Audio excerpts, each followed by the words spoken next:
lleva ahora 2 años al frente de la Asociación Católica de Propagandistas. Llegó para sustituir a un peso pesado de los laicos españoles, como es Alfonso Coronel de Palma, hoy presidente de la cadena COPE, y en poco tiempo se ha hecho un hueco entre los laicos más importantes, más influyentes y más decisivos de la Iglesia española. Es Alfredo Dagnino, presidente de la Asociación Católica de Propagandistas, casado, abogado del Estado, con un hijo y con todo un porvenir por delante al frente de su institución y también de la Iglesia. Don Alfredo, buenos días. Hábleme un poco de su aspecto personal, más allá del personaje. Bueno, muchísimas gracias por la invitación, y yo la verdad es que humildemente me considero un leal servidor de la Iglesia, un laico con vocación por la vida pública, desde tiempos tempranos. Siempre por razón de mi profesión y por razón de mi vocación me ha gustado el servicio al Estado, mi vocación por la vida pública, el servicio a los demás, y yo creo que precisamente en estos momentos en los que nunca hubiese soñado ser presidente de la Asociación Católica de Propagandistas y de sus obras apostólicas, pues he encontrado el camino y la forma de hacer real mi auténtica vocación de servicio a los demás y de entrega a la comunidad. ¿Qué aficiones tiene? Bueno, las aficiones, la verdad es que la carga que yo he tenido de actividad profesional y laboral no me ha llevado a mí por aficiones, digamos, habituales o al uso. A mí me ha gustado siempre mucho estudiar, y estudiar 3 cosas muy especialmente: el derecho, que es mi pasión, mi vocación, la política y la historia. Y todo eso en relación con las grandes cuestiones pues, que afectan al hombre, ¿no? Y la verdad es que otra serie de aficiones pues las tengo, que son a lo mejor más privadas, pero como la música puede ser, o el cine, o el teatro, pero mi vida profesional me ha impedido en muy buena medida el tener vocación, el tener aficiones al uso. Yo creo que Ángel Herrera lo que vio es la necesidad de que el apóstol en la vida pública no bastaba solo con la palabra a través de lo que eran las campañas de propaganda que hacía la asociación desde principios del siglo XX, y que necesitaba la palabra escrita. Y entonces, bueno, pues no la asociación, sino hombres de la asociación fundaron la Editorial Católica. Hombres de la asociación compraron un periódico que estaba en circulación y que distaba mucho de lo que luego fue el debate, que se llamaba así, y lo refundó. O sea, formaba hombres y forjaba obras para resolver necesidades sociales. Y eso es, en ese espíritu, que yo creo que con mucho menos de lo que tenemos ahora hizo más durante todo el siglo XX.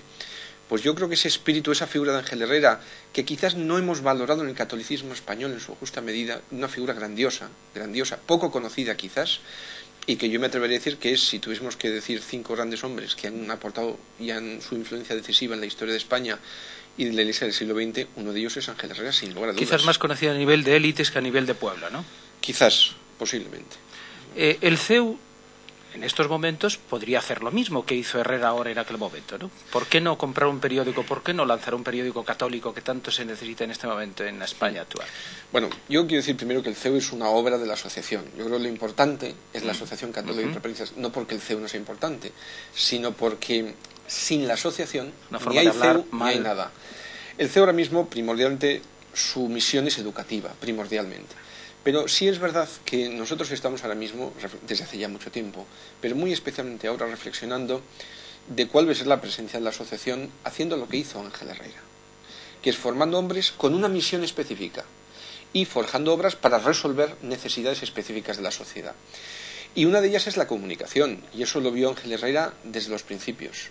Él, que intentó hacer de la palabra oral un instrumento de apostolado, siempre tuvo presente 2 cosas, y además esto lo dice él en un discurso en 1910, que no bastaba la palabra oral, sino que necesitaba la palabra escrita, la prensa y la educación superior, como la llamaba él. Y cuando nadie hablaba de Universidad Católica, él hablaba de universidad. Bueno, y lo materializó en poco tiempo. En el año 33 se crea el CEU, en 1912 se pone en marcha el debate refundado. Y manda 3 hombres a Estados Unidos. Y empieza a estudiar lo que es la empresa informativa, lo que son los consejos de redacción, los sistemas y las técnicas periodísticas, es decir, un hombre muy avanzado, que tenía la convicción de que el seglar tenía un papel insustituible en la vida de la Iglesia y que tenía que estar donde no llegaba el sacerdote, donde no llega el pastor. E incluso él dijo que los sacerdotes y los pastores no tenían que estar gestionando obras, que eso era misión de los laicos. Algo revolucionario en 1908, y que luego fue claramente anticipador de que es la doctrina que está en el Concilio Vaticano II. y que ese no nos está anticipado. Entonces, nosotros en estos momentos, pues qué duda cabe que tenemos esa vocación y que estamos reflexionando sobre cómo decantar nuestra presencia en el mundo de la comunicación, que no es tan fácil. Hoy, pues 70, 80 años después, no es lo mismo tener un periódico que hace 70, 80 años, no es el mismo las exigencias de inversión, no es el mismo el mercado, es una cosa radicalmente distinta. Pero qué duda cabe que sobre nuestra responsabilidad pesa el reflexionar sobre cómo hacer que los católicos tengan presencia en la vida de la comunicación, no solo formando periodistas, sino también teniendo medios. ¿La presencia política de la CDP sigue centrada, sigue vinculada a la democracia cristiana o se ha extendido más? Bueno, yo siempre recuerdo unas palabras de otro gran maestro de la asociación, del segundo presidente, Fernando Martín Sánchez, que tiene un capítulo dentro de su libro, que es un libro que yo recomiendo vivamente, se llama Ideas Claras, que dice así: la Asociación Católica de Propaganistas está por encima y más allá de los partidos. La Asociación Católica de Propaganistas no es una asociación política, es una asociación apostólica, pero que, dado que su carisma es formar hombres apostólicos para estar presentes en la vida pública, a lo largo del siglo XX, y yo creo que en el futuro, uno de esos ámbitos de presencia es la política, sin lugar a dudas. Aunque yo soy los que creo que ahora mismo tenemos una misión prepolítica, que es la cultural y la educativa, pero dicho eso, yo creo que en la política hay que estar. Y no es que esté la asociación, están hombres de la asociación, formados por la asociación, que tengan la vocación de realizar su carisma como propagandistas en la política. Bueno, eso no está condicionado ni a formas de gobierno, ni a políticos, a partidos políticos concretos. Un católico puede participar en la política y su único límite es cuáles son los principios cristianos que tiene que hacer reales en la vida pública. Y podrá estar presentes en numerosas formaciones, como ha ocurrido a lo largo de la historia. Ahora tenemos una visión muy concreta de la bipolarización que hay, que es contingente en la España actual. Pero ha habido propagandistas en el PNV, ha habido propagandistas en Renovación Española, en el carlismo, en la democracia cristiana, etcétera. Todos ellos eran propagandistas y querían hacer real su vocación de llevar los principios cristianos a la política a través de formaciones distintas. Eso es muy importante para tener en cuenta cuál es el espíritu de la asociación. Y yo creo que ahora mismo tenemos que formar hombres para la vida política. Y eso es un reto que tenemos, pero formar hombres radicalmente distintos de los que ahora están en la vida política. La política no puede ser concebida como el arte simplemente de gestionar las cosas desde el punto de vista de la visión parcial de un partido político, de unas convicciones ideológicas y del corto plazo. O sea, necesitamos hombres de Estado. Pero es que la propuesta cristiana es muy rigurosa y muy exigente. Y nosotros, quizás por eso no se plasma. Bueno, se ha plasmado históricamente y yo creo que no es una utopía, ni mucho menos. Yo creo que nosotros podemos ir formando y decantando hombres que sirvan de fermento en la sociedad y en la vida política. Y yo estoy convencido que esos hombres irán prosperando, porque yo estoy convencido que el pueblo, la sociedad civil, está necesitada de hombres así y de planteamientos así. Incluso en la vida política estamos cansados de mensajes que son repetitivos, episódicos y que son fruto de adhesiones incondicionales a las oligarquías de los partidos políticos. Pero hace un momento él me decía que la sociedad está anestesiada. Sí, en fin. por eso tiene sentido hoy lo que fue la Asociación Católica Propaganista y su surgimiento, que fue crear minorías selectas. Que esto yo siempre lo explico porque puede tener incluso mala prensa en el mundo de hoy. Crear minorías de hombres que sean capaces de regir a la sociedad desde la perspectiva del bien común. Porque al final no nos engañemos, y eso en el pensamiento clásico está bien dicho y teorizado, que el mundo se rige por minorías. Lo que hoy llaman en publicidad los decisores, sí, la gente que influye en los demás. Y la gente que influye sobre los demás. Y esos hombres que son minorías directoras, nosotros tenemos, esa es nuestra misión, formar esos hombres. Pero llevamos unos años en que en el ámbito católico, en vez de conseguir eso que está usted proponiendo, cada vez parece que bajamos más el listón, cada vez tenemos menos presencia, no solo a nivel político, sino a nivel cultural, a nivel literario, a nivel musical, a todo el nivel artístico. Sin duda no es la presencia óptima, pero que nadie piense que esto se resuelve de la noche a la mañana. El proceso de destrucción tan inmenso que se ha sufrido en Occidente, y del que España no es una excepción, los efectos destructivos y la erosión que se ha sufrido, pues probablemente se ha producido en un corto plazo, pero la regeneración de todo eso nos llevará tiempo. Por eso yo tengo el convencimiento de los que trabajamos en esto, tenemos que hacerlo con un espíritu de generosidad. En nuestra sociedad, y ahora aludo a la crisis económica, tenemos la convicción de que los frutos de nuestro esfuerzo deben recogerse a corto plazo, pronto, y queremos verlo, y muchas veces no es así. nosotros tenemos el deber moral de trabajar para futuras generaciones, con generosidad y con abnegación, y es posible que nosotros podamos ver algunos frutos o no. Y nuestra preocupación no debe ser si nosotros recogemos los frutos, sino que podamos articular los medios para que las futuras generaciones, si no hemos conseguido pues construir una España como la que soñamos, o una cultura como la que queremos extender, o unas universidades como las que anhelamos, por lo menos nuestra generación haya creado los medios para que lo puedan materializar generaciones futuras. Vamos a cuestiones más concretas para aterrizar todos estos grandes principios. La EPC, la educación para la ciudadanía. Usted está radicalmente en contra, tanto es así que se ha enfrentado, ha habido un cierto enfrentamiento con la FEDE, con la Federación de Religiosos Españoles. Bueno, yo creo que quien se aproxime a la realidad de esta asignatura con limpieza de espíritu, respetuosa a lo que es el ordenamiento constitucional y a un derecho sagrado e insustituible de los padres, difícilmente puede llegar a otro convencimiento que ese. Esto lo saben incluso en el Ministerio de Educación, que a mí me han dicho que son conscientes del error que han cometido y del callejón sin salida en el que se han metido. Otra cosa son las directrices políticas. Bueno, ¿por qué yo no comparto el planteamiento de educación para la ciudadanía? Que cuidado, yo soy de los que digo que educación para la ciudadanía no solo es una asignatura explícita, sino todo un ambiente que ya se ha ido haciendo permeable en el sistema educativo hace muchos años. Porque desde la Ley Orgánica de Ordenación del Sistema Educativo y de toda una pedagogía y unas concepciones ideológicas, todo eso se ha ido haciendo permeable en el sistema educativo años antes. Ahora mismo lo que pasa es que se hace explícito una asignatura, hombre, que no parece que pueda ocultar cuáles son sus auténticos fines. Nadie en su sano juicio puede estar en contra de que en el sistema educativo español se inserte una asignatura o un área de conocimiento que tenga por objeto enseñar la Constitución. Nadie. De hecho, ya se hace. Dudo mucho que Educación para la Ciudadanía tenga como misión enseñar la Constitución, porque ya hay asignaturas que hacen eso. Segundo, que nadie pone en tela de juicio que necesitemos instruir y formar a los alumnos en buenas nociones de ciudadanía, de lo que significa la convivencia cívica y democrática, de lo que es la urbanidad. De eso sí que está necesitado los jóvenes y los chicos, y algunos mayores también, urbanidad. Pero no ese es el objeto de la asignatura.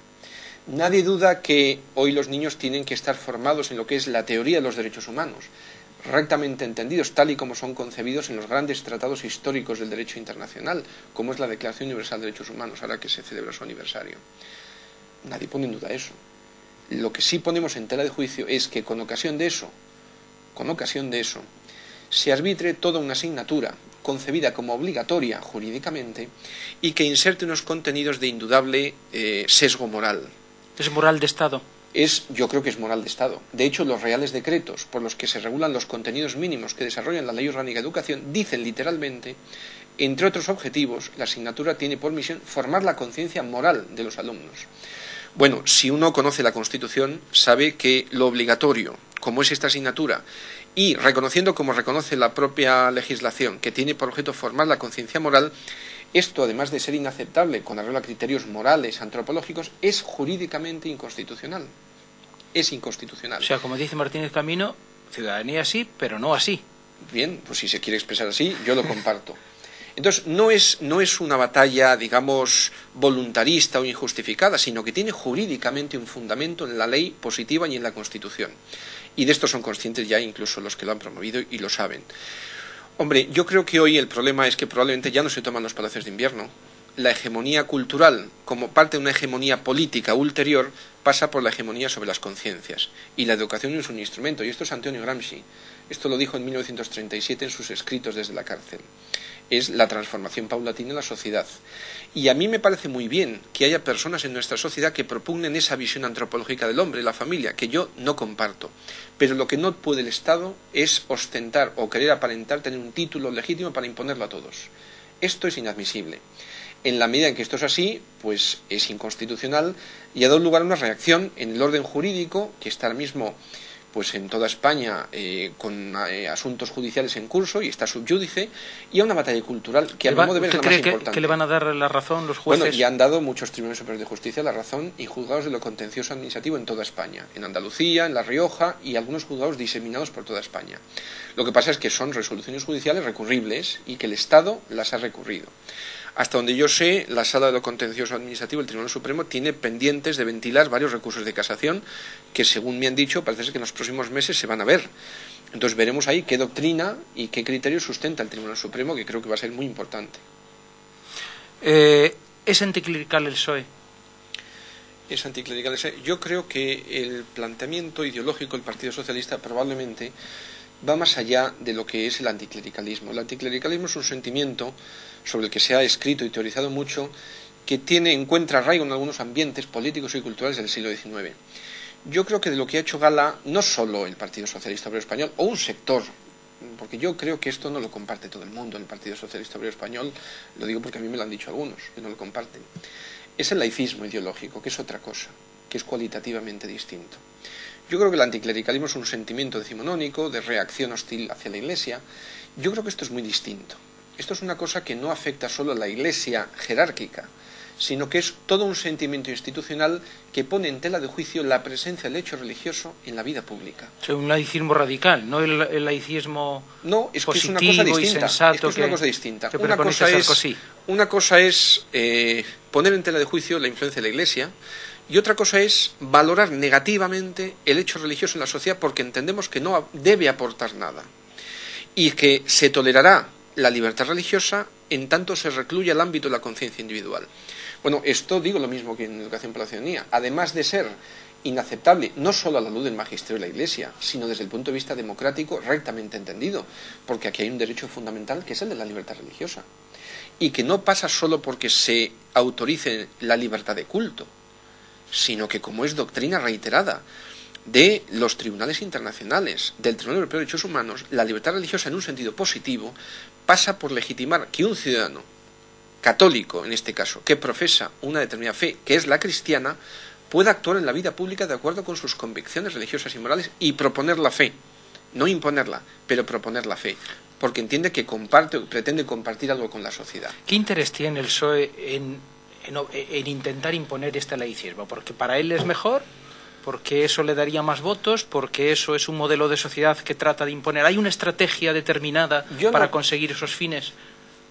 Yo entiendo que si nosotros hacemos una valoración conjunta de lo que están siendo estos años, de las iniciativas que se han decantado, yo creo que esto identifica un proyecto que existe, un proyecto que yo creo que trasciende los límites de nuestra nación y del Partido Socialista Obrero Español, que es todo un proyecto de ingeniería genética social, de ir a una nueva sociedad, a un hombre nuevo, a una antropología distinta. Y yo tengo el convencimiento de que la Iglesia Católica hoy es uno de los baluartes de defensa de la dignidad del hombre y de la auténtica libertad. ¿Quién está detrás de ese proyecto?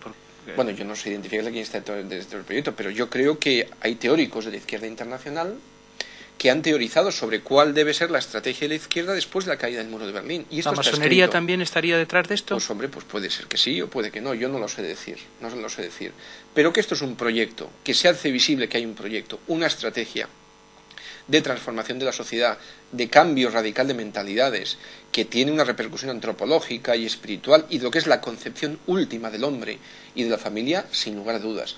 Eso pasa por desarraigar al hombre pues de esos vínculos más últimos y más esenciales como es la familia. Pasa por arrebatar el alma auténtica a lo que es la misión de la escuela. Y pasa también, ¿por qué no decirlo?, porque no creo que el laicismo sea ajeno a este proceso de desintegración de nuestra nación. ¿Obama podría ser el Zapatero negro? Hombre, yo tengo mejor opinión de Obama. Yo no sé, yo creo que es que nosotros queremos juzgar a los Estados Unidos con los prismas y las lentes de Europa y creo que nos equivocamos radicalmente. El ejemplo de Zapatero, de ese laicismo, de todas formas, parece que se está contagiando. En Latinoamérica se está votando, por ejemplo, leyes del aborto, en Uruguay últimamente, aunque lo ha parado Tabaré Vázquez. ¿Hay efecto contagio? Pues no sé si hay efecto contagio, pero qué duda cabe que Europa es un epicentro que irradia un modelo cultural concreto. Pero yo no creo que en Hispanoamérica, lo digo porque nosotros tenemos mucha relación con Hispanoamérica desde el punto de vista educativo, cultural, y no tiene nada que ver el ambiente cultural y las concepciones que existen en Hispanoamérica con Europa, pero nada. Yo no digo que haya un trasvase de modelos y de cultura ni siquiera los Estados Unidos. Fíjese que los Estados Unidos difícilmente se encuentra un país donde mayor grado de autonomía o de separación, si se quiere hablar de separación, entre lo que es el Estado, una concepción radicalmente distinta a la europea, y la Iglesia. Y sin embargo, y eso lo ha dicho el Papa Benedicto XVI en sus discursos en el viaje apostólico a Estados Unidos, la religión es un elemento estructural y determinante en la vida en comunidad. Y esos emigrantes de Europa que querían encontrar y construir una sociedad mejor, los del Mayflower, que fundan las comunidades cristianas y que son el germen de la gestación de los Estados Unidos de América, pues las convicciones cristianas forman parte de la vida en comunidad. No una confesión concreta, pero sí las convicciones cristianas. Y claro, una revolución como la americana, que no se ha visto influido por la Revolución Francesa y por todo lo que supone la Ilustración, el Iluminismo francés, y cómo eso ha incidido en el modelo cultural europeo, se asienta sobre unas bases muy distintas. Entonces, toda esta visión favorable del hecho religioso desde el Estado, ahí está, nadie lo pone en tela de juicio, prácticamente nadie. Y ese es el gran reto, es una de las ideas centrales del Papa Benedicto XVI, esa laicidad positiva de la que ha hablado en el viaje a Estados Unidos, en el viaje a Francia, y que está profundamente enraizada en el magisterio de la Iglesia. Garzón debería cerrar.